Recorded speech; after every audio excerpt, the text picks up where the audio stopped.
C'était pas mal, j'ai dit.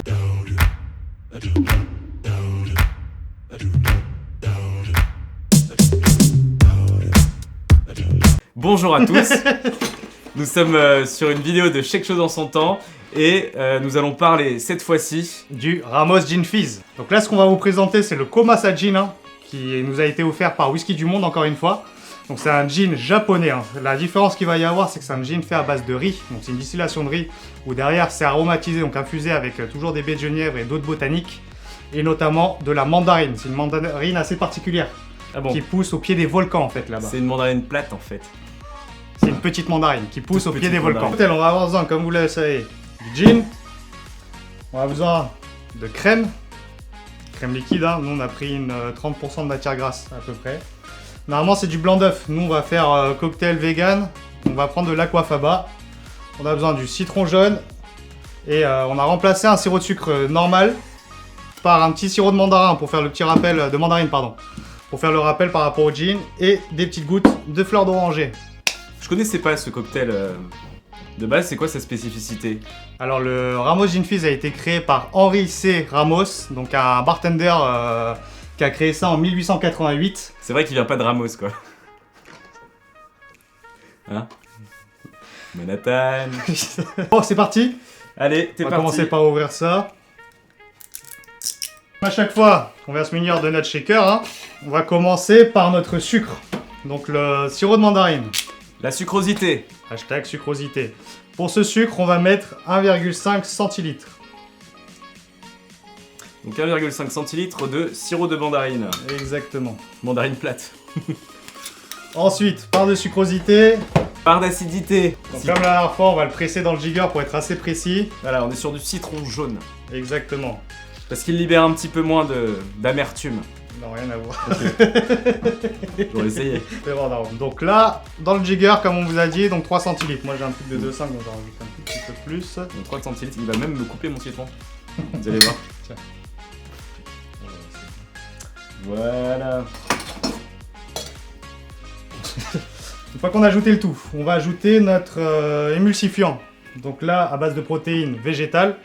L'aquafaba, on va y mettre 3 centilitres. Est-ce que tu peux nous dire comment on fait l'aquafaba?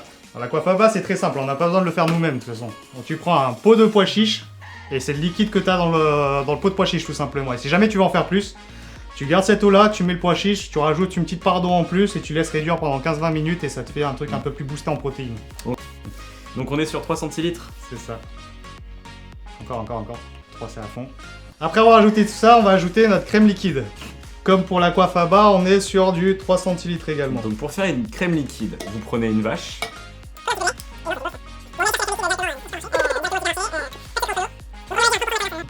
Pas de secret entre nous. 20, ça serait l'idéal. 3 centilitres. Ouais, à fond encore. Tu m'as déconcentré, j'en fous partout. Et après on peut faire de la chantilly avec si vous voulez. C'est un peu le but, hein. On va essayer de faire prendre une émulsion avec cette crème là. Vous allez voir la petite technique que je vais vous montrer après. Dentro de Snapseed, regarde la photo, la première photo qu'on mettait, et maintenant regarde comment était. Andrés, t'as pas vu qu'on était sur le plateau là? Putain, désolé. Après avoir mis tous ces éléments, qu'est-ce qu'on met? Je sais pas, mais moi je serais chaud pour goûter. Non, mais d'abord le corps du cocktail. D'accord, le corps du cocktail, donc on est sur du gin, donc on met le gin du coup. Voilà, 6 centilitres de gin pour celui-ci. Et à fond, jusqu'au bord, hein. jusqu'au bord.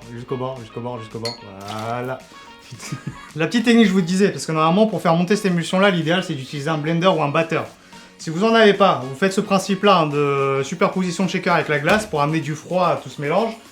Prenez un petit fouet, vous le mettez dedans, et vous me remuez, quoi. c'est pratique. C'est le même principe qu'un batteur, au final. Hein. Il faut le mettre parce que... Et moi, je préfère battre comme ça. Non, là, c'est comme ça, il faut faire. C'est comme dans Koh-Lanta quand ils allument le feu. C'est un peu le même principe. Sauf qu'on allume notre shaker là. Donc là, comme tu as dit tout à l'heure, on va venir goûter quand même. Ouais, ça sent bon. Hein. Ah, et on va ajouter une petite touche finale. La petite touche finale, ça va être, comme la dernière fois, deux petites gouttes de fleurs d'oranger. Pour venir compléter la mandarine présente dans le spiritueux et dans notre sirop. Donc 3 petites gouttes finalement. Ça sent la crêpe en fait. On est sur une crêpe. Hop.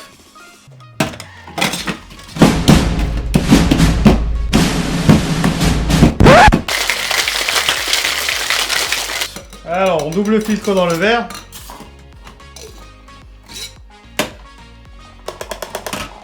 Là, vous devez obtenir une belle mousse, hein, un liquide bien épais.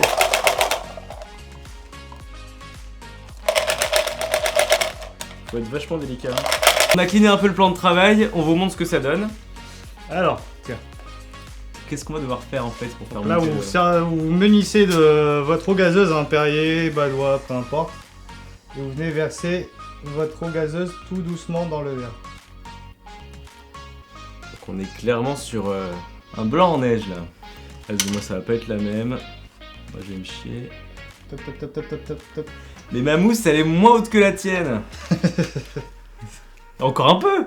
Et l'assistant technique il me dit vas-y, tu peux y aller. Voilà. Donc là, on vient mettre la petite paille. Donc là, tu prends ta petite paille que t'as mis je sais pas où. Ah ouais, c'est quand même assez technique hein. Bon, on n'oublie pas la napkins. La napkins et le Ramos Gin Fizz. Voilà. Donc notre version hein, twistée avec la mandarine et tout ça quoi. Donc on va vous le rapprocher pour que vous voyez tout ça, mais... Santé. À la tienne. Santé à On va vous. goûter tout ça. Ah, c'est bon ce truc hein. Donc on a tous ces agrumes hein, qu'on utilise dans le cocktail avec une belle onctuosité apportée par la crème. Hein.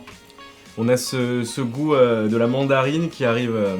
Dès le début en première bouche qui quoi. arrive dès le début. Et c'est le tout là, l'agrume, l'acidité avec la crème quoi. Moi j'adore cette mousse là. Sachant que dans ces cocktails on peut aussi manger. Quelque chose que vous attendez tous va se produire. Nous allons sabrer une bouteille de champagne. Il va vous apprendre à sabrer une bouteille de champagne. Alors comme promis, le petit champagne. Comme d'habitude, hein, vous allez l'ouvrir, classique. Retirer le petit papier qui le protège. Vous allez même retirer un peu plus bas pour sabrer. Ça sera mieux. Ce que vous allez faire cette fois-ci, par contre, au lieu de retirer l'intégralité de ce petit machin, je sais même pas comment ça s'appelle hein, pour être honnête. En fait, l'idéal c'est que vous avez une doublure ici au niveau du bouchon. Parce que quand vous sabrez, il y a le morceau en verre qui va sauter avec le bouchon. Donc pour pas qu'il y ait le verre qui se détache du reste du bouchon, l'idéal c'est de venir le monter un peu. Et sur la doublure, de venir visser le reste. Comme ça, tout reste en un seul morceau. Là, comme ça, vous aurez tout qui va partir d'une seule fois. Ensuite, sur le côté du champagne, souvent quand vous allez voir les serveurs qui ouvrent la bouteille, qui tâtent un peu sur le col, c'est pour retrouver une petite ligne, ici. Et pour sabrer le champagne, c'est de cette ligne que vous allez vous servir. Sors-toi de là, tu vas te la prendre dans la gueule, Vous allez la sentir, hein, au doigt, vous touchez tout le contour du goulot et vous allez sentir une petite ligne. Ce que vous allez faire, bah, couteau, hein, nous on prend le couteau. Vous suivez cette ligne. Et vous venez juste tapoter le bord du goulot. Et voilà. C'était pas mal, j'ai dit. Ça va, ça suffit. Là c'était à fêter, hein, comme on le sait, il faut arroser, donc il va ouvrir la bouche et il va boire. Allez hop. Et santé à tous. Voilà le petit tuto de comment sabrer la bouteille de champagne. J'espère que grâce à vous, on va atteindre les 3000 abonnés sur Instagram d'ici peu. Donc c'était un plaisir de vous accueillir sur cette chaîne et ce tuto ce soir de Chaque chose en son temps. On se retrouve très vite pour un autre tuto. Et n'hésitez pas à partager, à commenter comme d'habitude. Pas mal celui-là. Il est pas mauvais, ouais. Il est bon, hein. Ouais, t'aurais pu en avoir un petit peu, mais non. Bon, merci à tous en tout cas. Et à très vite.